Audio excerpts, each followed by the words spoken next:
This story is called The Three Apprentices. It's a German folktale retold by the Brothers Grimm. Once long ago, there were three very good friends. One was apprenticed to a master butcher to learn his trade, one was learning to be a baker, and the third was a blacksmith's apprentice. At last, the three apprentices were ready to go out on their own. They wanted to stay together, but nowhere could they find a city or town that needed not only a new butcher, but also a new baker and a new blacksmith. They traveled looking for work until they had run out of money and hope. It is clear that we must split up and work in different towns, they decided sadly, but we will keep in touch. Let's ask the innkeeper in the next town if we can send news to his inn so that we can always find each other. They had just agreed on this plan when a fine carriage came along the road, pulled by fiery black horses whose horseshoes seemed to strike sparks from the pavement. To the amazement of the three apprentices, the carriage stopped beside them, and a richly dressed man stepped out. From his plumed hat to his polished boot, he looked like a nobleman. But then they saw that he had only one boot. The other foot was a hoof, and they knew who he was. That's right, the evil one, the devil himself. "Good day, young friends," the devil greeted them. "You seem very unhappy. Perhaps I can help you." The three apprentices shrank away from the evil one. "We want no help from you," they said. "You will try to steal our immortal souls." The devil just laughed. "I am after far bigger game. There is someone in the next town who is half mine already. I just need a little help to capture his soul.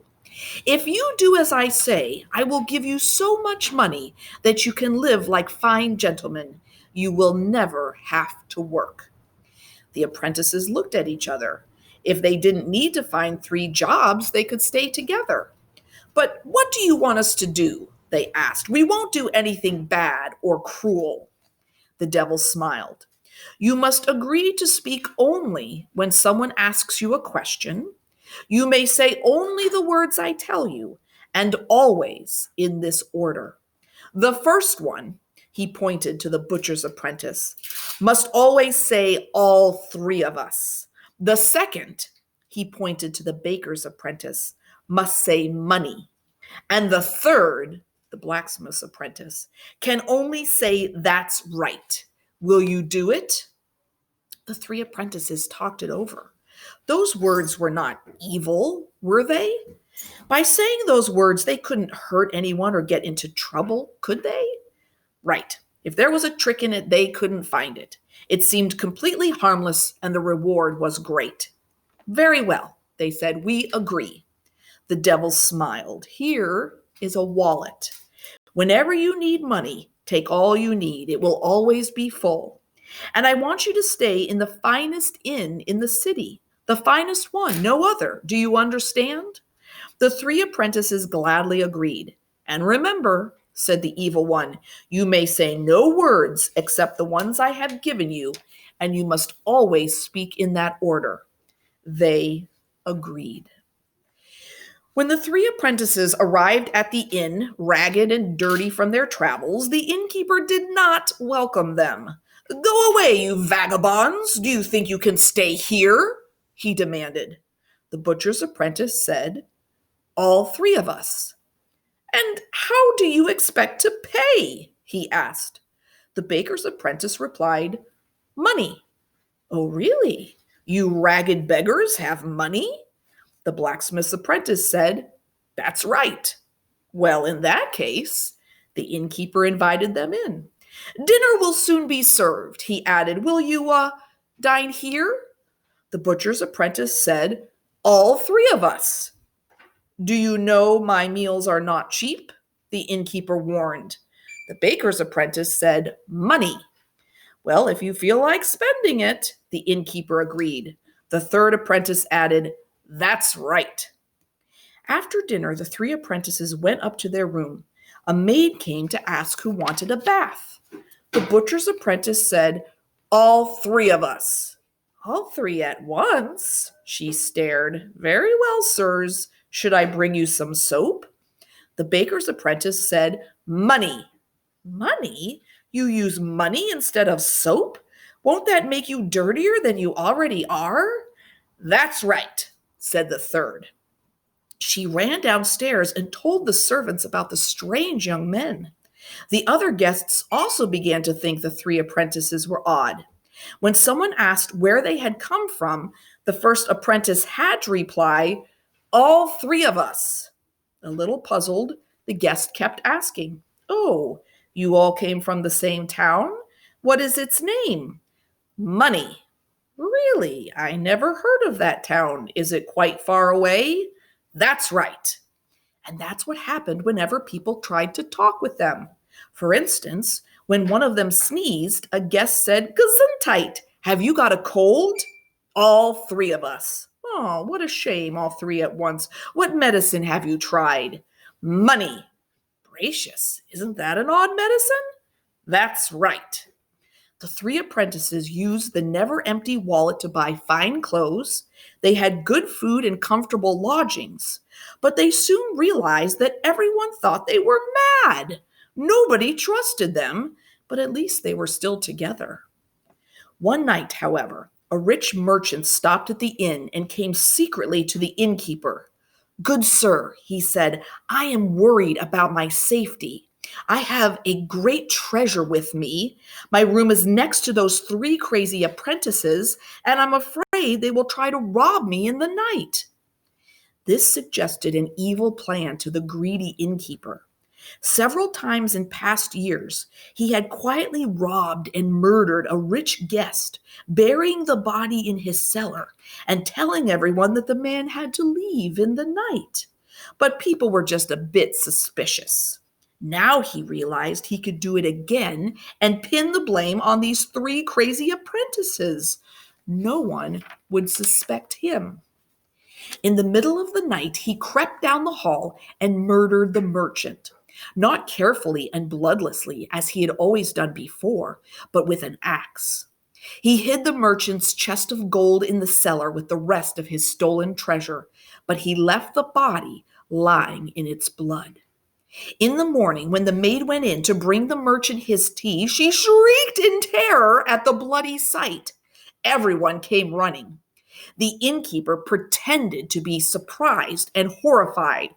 Who can have done this terrible deed? He asked, looking right at the apprentices. The poor butcher's apprentice could only reply, All three of us. How terrible! Exclaimed a guest. Why did you do it? The second apprentice could only say, Money. Then you admit that you did it? Demanded the innkeeper, and the third had to say, That's right. The police took the three apprentices off to jail, and the innkeeper thought he was getting away scot-free. At the trial, the judge asked, Which one of you planned this crime? All three of us. And what was your motive? Money. Then I pronounce you guilty of murder. That's right. The judge sentenced them to be hung at dawn the next morning.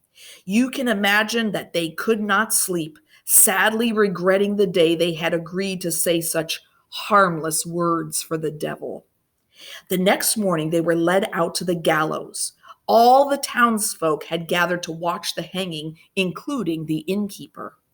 Suddenly, a fine carriage came thundering into town. Sparks flew from the hooves of the horses as they galloped over the cobblestones.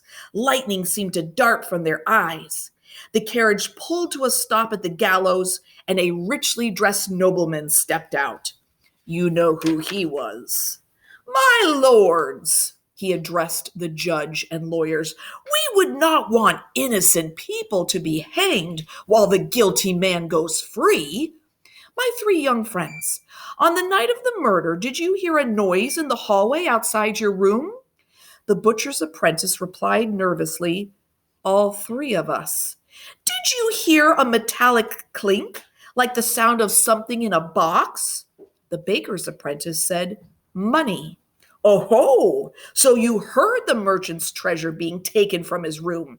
But you young fellows did not steal that treasure, did you?